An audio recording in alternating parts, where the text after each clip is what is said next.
लक्षात येईल। पुढची बातमी पाहूयात। मुंबईच्या शिवाजी पार्कवरील सभेमधून शिंदे आणि फडणवीसांनी ठाकरे बंधूंवरती निशाणा साधला। ठाकरे बंधूंनी केलेल्या आरोपांना शिंदे आणि फडणवीसांनी जोरदार प्रत्युत्तर दिले। ठाकरे बंधूंनी एकमेकांवरती केलेल्या टीकेचे जुने व्हिडिओ हे फडणवीसांनी दाखवले।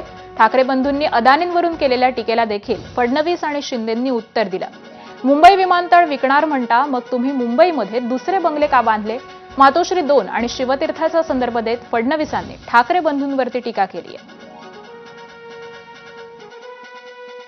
या ठिकाणी काल जी सभा झाली त्या सभेमध्ये पुन्हा तेच अपील, पुन्हा तीच कारणं, पुन्हा तेच मुद्दे।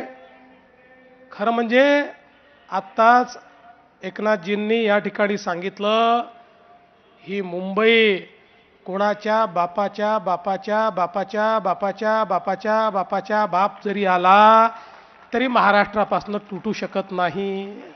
विकासावर बोलायचं असेल तर मर्द व्हावं लागतं। आता कोणामध्ये मर्दानगी आहे की नाही हे बोलणारा मी नाही आहे, माझे ते संस्कार देखील नाही आहे। पण माझ्या आई वडिलांपर्यंत तुम्ही पोचलात, माझ्या आई वडिलांवर तुम्ही बोललात, अरे शरम वाटली पाहिजे। मला एका गोष्टीचा अभिमान आहे, मी त्या बापाचा पोरगा आहे जो राष्ट्रीय स्वयंसेवक संघाचा प्रचारक होता। मी त्या बापाचा पोरगा आहे ज्या बापानं इमर्जन्सीमध्ये 2 वर्ष जेलमध्ये काढले। मी त्या बापाचा पोरगा आहे ज्याने आपलं जीवन संघर्षात घालवलं, कधी संपत्ती कमवली नाही। तर यात शिवाजी पार्कवरील सभेमध्ये उपमुख्यमंत्री